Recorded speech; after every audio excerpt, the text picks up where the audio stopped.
Boom! Dito! Right, we are in Lowell.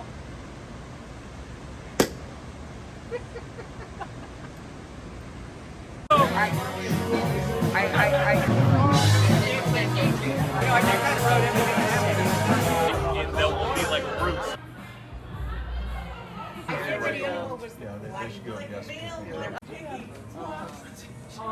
Talk about some tools to write about your own adventures this weekend, right?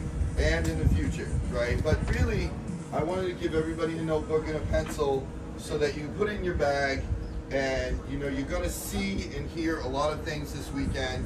And maybe, whether you're a skilled poet or unskilled, you probably have your ideas about how you want to write, but maybe this will give you some new ideas into getting into some of the things that you're going to see and feel and hear. And you're going to hear a lot tomorrow at the open mic.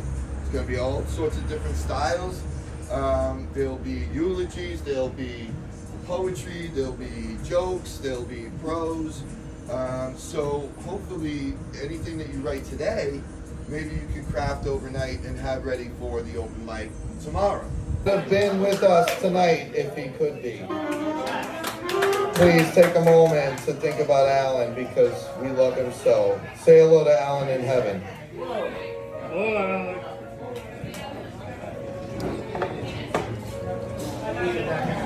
This first poem is called At Least He Wrote. This is my ode to Jack Kerouac.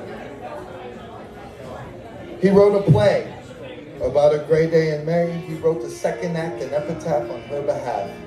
He wrote a musical as big as Hamilton about how she shot him in the heart and then again in the abdomen.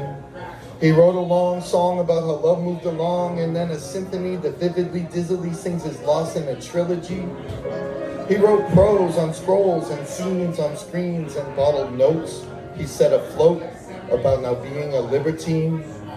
He wrote strips and sketches, a few fiery speeches and descriptions in his diaries that became his autobiography. He wrote a lyrical history, an empirical serial on the back of a bus seat.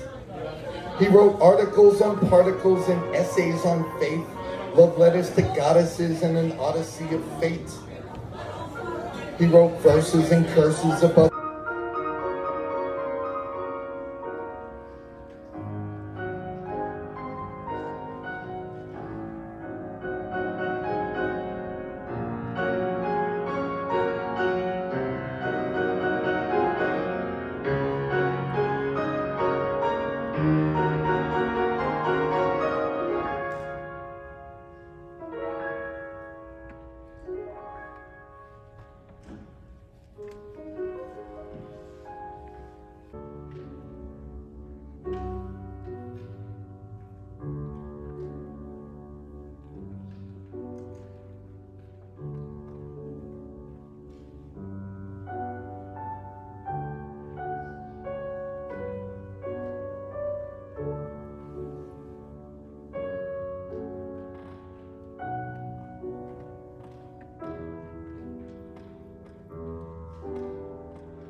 sent out our annual appeal to our donors, I got a note back from Mary Hyatt in Billerica letting me know her husband Richard had recently passed away.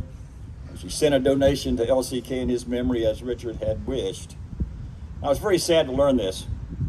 While Richard had stepped away from his LCK involvements in more recent years, he was a 12-year member of our committee. He gave a lot of time and energy and dedication to it.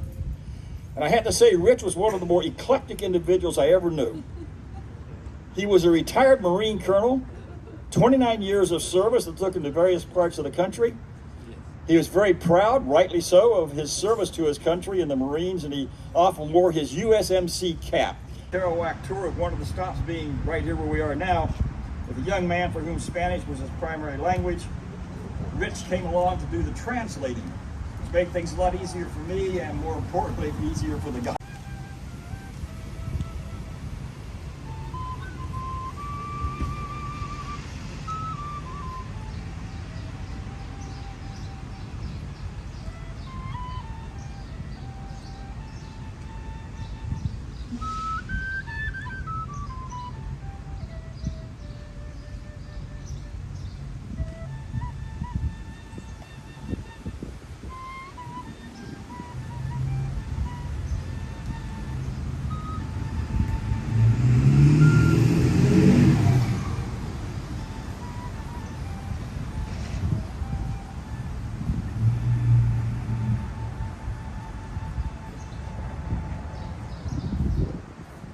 In recovery right now, all of those people that we just talked about wouldn't have been part of my life.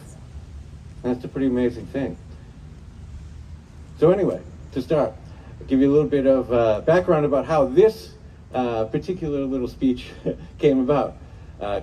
Maybe about 2 months ago, Steve did a talk over at the Pollard Library. He's got a brand new book that is coming out called The Gospel of Jack Kerouac, and I cannot wait to read that. It should be a phenomenal thing once it's fully out. But he did a talk on his chapter in there about Big Sur, and I was there for it. There were a few people there for it. After the talk, it was a reading and a talk, and then it sort of opened up this real interesting discussion about Jack Kerouac, the alcoholic, right? Safe to say, I was born in 1973. Jack died in 1969. I never met Jack Kerouac. But with respect to alcoholism, they say it takes one to know one, right? I have sort of tuned in to what you might call alcoholic themes in Jack Kerouac's work since I first started reading it. It's interesting, when I was young, when I was in my 20s, when I was still, a very heavy drinker, one of my favorite Kerouac books, probably my favorite Kerouac book, was Centenary in Paris, which a lot of people say that they don't like to read, that it's a bummer, as they say, right? And it's funny, I could tell you a little interesting, maybe interesting anecdote about myself. I grew up here in Lowell. In 1995, I moved out to Los Angeles. I lived there from 1995 to 2001. I had gone to Emerson College, studied film, and that's how I ended up out in Los Angeles. I did their LA campus in 1995, and I had a really sort of great launch into the film world. By the time I was 25, I was a member of the Motion Picture Editors Guild.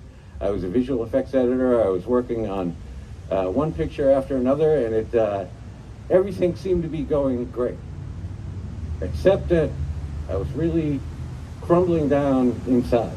And I didn't really know that. I didn't understand it at the time. But the book Centenary in Paris, I got on one day when I took a long walk across the entire span of Los Angeles, because I had woken up after a night of being blacked out in a railroad apartment at the corner of 19th and Mozart in Boyle Heights in East LA.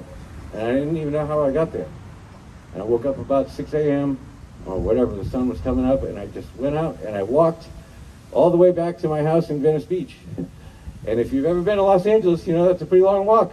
I didn't get home till about 2 or 3 in the afternoon that day. I was completely sunburnt. But as I was walking down Venice Boulevard, at some point in West LA, there was a people, selling stuff out on the sidewalk, and I looked down and I saw Jack Kerouac, Satori in Paris, and it was $1, so I bought it, and I brought it home, and then I read it. Anyway, that aside, we're talking about Big Sur, but we're also talking about the theme of Big Sur, which, Jack was a drinker and a writer, and if you went to Charles Shuttlesworth's speech the other day, over at on Thursday over at the O'Leary Library, he talks about those two obsessions of Jack: writing, or if you look at it from a bipolar perspective, hypergraphia. He was constantly writing, and his other obsession, sort of a compulsive behavioral obsession, would be drinking. And the drinking is ultimately what took him away, from this life. The writing, as is evidenced by, as David pointed out, his words etched in stone here, are the thing that really may not have saved his life, but may have saved his soul. The LCK volunteers, organizers, everybody here, it's just so great, and I'm just so grateful, and I think these people deserve a big thank you. So this is cool. I'm going to riff on what Julian was just saying about the conference this afternoon with Jean-Christophe Cloutier. I don't know if he's here. I saw him a little while ago. Yeah, there he is. Yeah. So it was really interesting, and it'll just be a little short paragraph. I just wanted to give you an idea of the rhythm of Jack when he wrote in French, and his joie, of course. And in fact, it's really, you can't read this. You have to speak it out loud. There's no way you can read this, and I'm francophone. So anyway, I'm going to translate it. It's a very short little paragraph. J'ai rêvé trop longtemps que j'étais un grand écrivain. J'ai appris ça dans les livres. Il y avait un temps que je pensais que chaque mot que j'écrirais était immortel. I dreamt for a long time that I was a grand writer. I learned that in the books. There was a time that I thought that every word that I wrote was immortal. J'embarquais ça avec un gros cœur romantique. Ça, c'est possible quand t'es jeune. I got into it with a big romantic heart. You can do that when you're young. D'abord, j'ai usé des grands mots fancy, des grandes formes, des styles qui n'avaient rien à faire avec moi.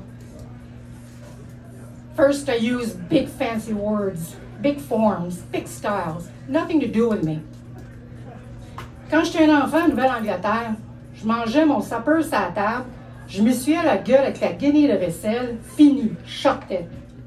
Pourquoi les grands mots, les gros lyriques pour exprimer la vie? When I was a kid in New England, I'd eat my supper at the table, wipe my mouth with a rag, go outside, done. Why the big words? Why the big lyrics to express life? So.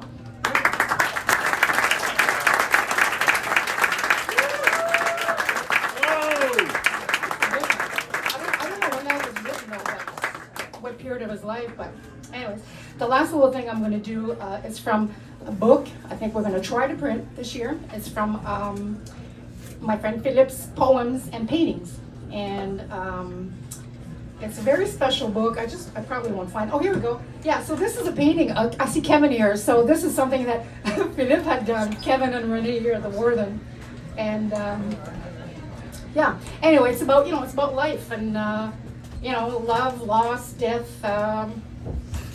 being family man. I've been relegated to the back seat for so long, I hadn't noticed that I'd become the back seat. I wasn't placed there out of malice or spite, rather the need for a stable background of security in the midst of anxieties and uncertainties. Sleepwalk dads and husbands to the periphery so the needs of the center can be attended to.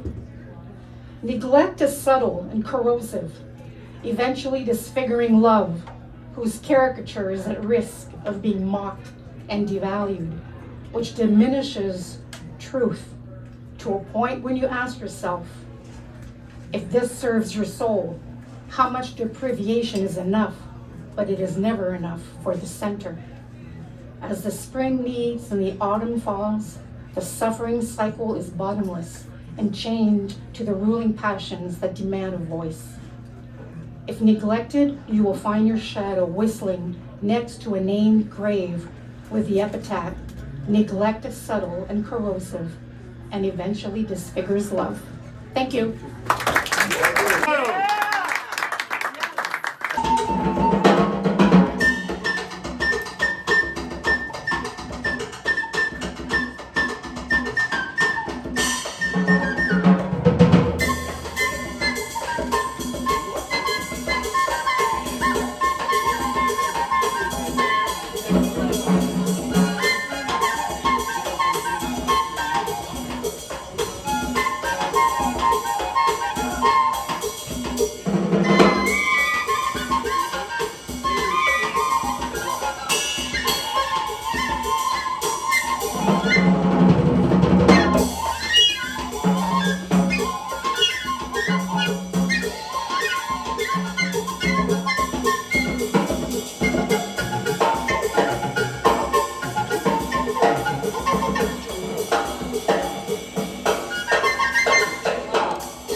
like hell for that holy grail through the yellowing intersection and right into the back of the racing pack. Zippity-doo-dah along the crazy off-road tarmac they call avenues in this town. This whole island should be four-wheel drive only. But I'm in the mood for some real cruising, so I scooch the hell up with the flow and make it all the way to 14th Street without stopping. And then suddenly, the light's turning, so again, I run the yellow, past all the cars stopping on either side, and jump into the bare-assed end of the next flow. Atoms of dirt, atoms of trees, atoms of birds and atoms of bees, atoms of carol, atoms of hue, atoms of flowers, and atoms in lieu. Atoms of Abel, atoms of Cain, atoms of pleasure and atoms of pain, atoms of Adam, atoms of Eve, atoms of value and atoms to seize, atoms of Dharma, atoms of God, atoms of Allah, and atoms to prod, atoms of Eden, atoms of earth, atoms of heaven, and atoms of birth. Atoms are us, atoms are you. Atoms are everything and everyone we knew. Now, that was the original ending of this poem when I had first written it, but unfortunately, since I had finished this, since the last time I was at LCK, I've had to write one more stanza. These were all very hard to write, but this one wrote itself in 30 seconds. Atoms of Allen, atoms of Miles, atoms of the good old Grateful Dead, and atoms and atoms and atoms of smiles. To Alan Crane. Over and over, why, again and again, my, over and over, why, again and again, bring, the telephone rings, bring, the old poet cries, my, over and over. Why? Again and again. True. The train's coming through. True. Stargazers, trailblazers, gypsy souls of ancient old, understanders, lend-a-handers, welcome home wherever you roam. Magic makers, merry pranksters, Jack o' Kerouac. No bohemia, eager elbow tugging, that name. Within book covers, Jack Kerouac became Jack Duluoz, Ray Smith, Leo Persiped, Sal Paradise, and then he became Jack Kerouac. The holy angel, the beatnik bard, bongos and berets, the bippy in the middle, the dharma bum, not writing but typing. That name. He became Jack, the relic of teenage ignorant tenderness. Jack, the cultural commodity of cool. Jack of toxic men. Jack of blackface. Jack of deadbeat dads. Jack of empty medicine bottles. Jack of tragic rot gut death. So I'll just, the intro will be a very short Sijan in his native tongue, just to give a little rhythm. And then I got two poems from Z. On a mangé un beau supper joyeux. La nuit a descendu sur la mer. Les petites lumières s'étendaient vastement par-dessus l'eau. Les étoiles ont sorti comme des grains de sel phosphorescents. On s'assit sur le porch avec du popcorn, puis voilà, on était dans un chez nous encore. Be a bummer, no one will care. We will digest you whole, all feathers and hair, then spit you out, the bones and all, keeping what we need for strength, that's all. Reading tea leaves like the placement of the bones tell a story of its own. One of acceptance in the failure of glory. Acceptance is upon yours and mine, near to do the time of ours. And then go inside as far as you can, and spin until you shake. Shake away the moss that covers the emptiness. Enter the emptiness. Realize that is you. There are no boundaries. It is here that we create, that we wait. Be you, transcend you, and unfold you.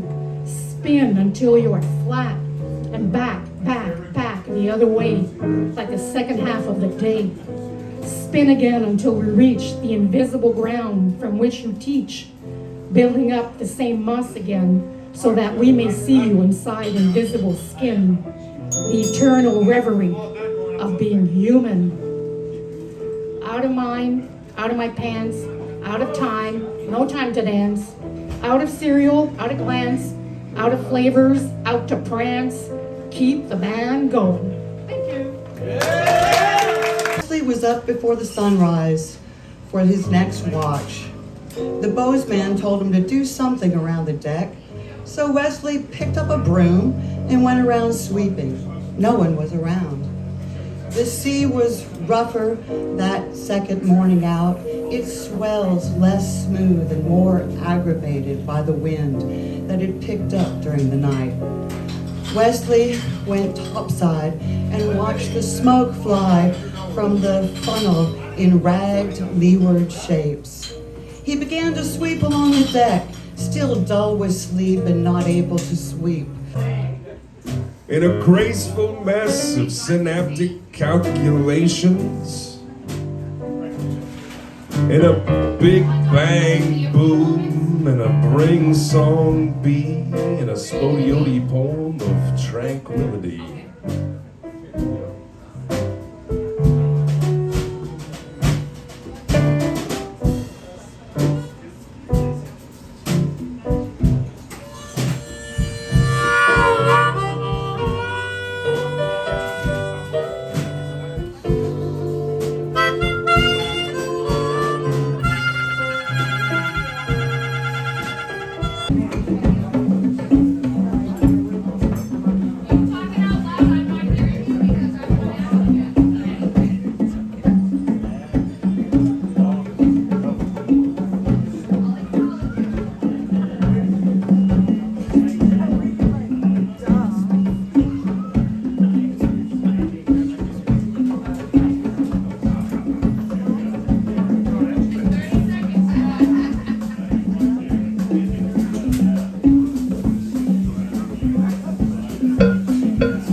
sun, radiant for pleasing, to ask of her the moon, my stained yellow hands knowing nothing about holding rutabaga. Eventually we walk into the night, departing along the tree line with snow falling, guitar on her back, as if to wonder how she disappears in the night. And later pictures me sitting up straight, standing up tall, correcting. Life in Harlem or in Midtown, downtown, Mockingbird and Disney made the music fit. They made it fit. They made the music come to life. They made life come to the music. They made it bloom. Bloom Dito. Bloom Dito. Bloom Diddy. Bop. Bop. Bop. They made it bloom like a gigantic flower. Or millions of flowers in a magnificent garden. Bop. They made it bloom and gave it life and bloom, Tito, pop, and great flowers emerged in the middle of the night. They made it bloom. They gave it life. They made it all happen at once.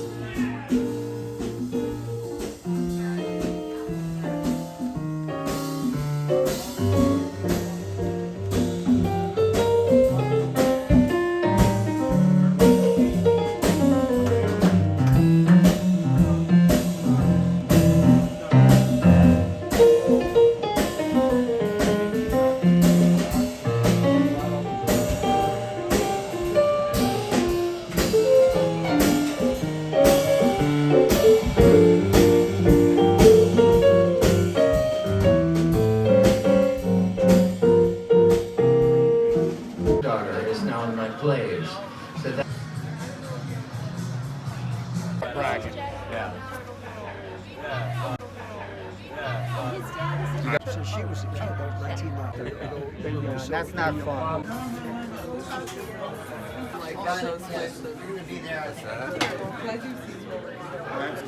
Oh my God, this is insane. Hit it off and become close for a long time. He's got such an encyclopedic mind related to the beats and the pranksters and the ways to tie it all together. So I knew when it came time for this Beats on Film, Jack on Film, when he mentioned to me what he was going to do, we spoke about, well, what about that film, and what about this film, what about that film, and it's like, oh my God, this is going to be great. Yeah. So I am really looking forward to this. I know some of you have come here specifically to see this event, and so I'm, well, what else am I going to say, but please welcome Brian Hassan. Those that come falling inside. And that's called it, baby, that's called it. And if you know it, you know time, you know that everything's really fine. Blow, Johnny Parker, baby, blow. Blow, baby, blow. Blow, baby, blow. All of a sudden he inhaled. And he started to blow these ignorant notes. He was getting to the root cause of suffering. And the root cause of suffering is ignorance. He's getting rid of the ignorance that exists in America. He's getting rid of the ignorance that exists in the world. He's getting rid of the ignorance that exists in the universe. He's getting rid of all kinds of ignorance. Blow, Charlie, blow, baby. Get rid of the ignorance. Take the bane off me, Charlie. Take the bane off me. Take the bane off everybody. Blow out the ignorance. Blow out the suffering. Blow, baby, blow.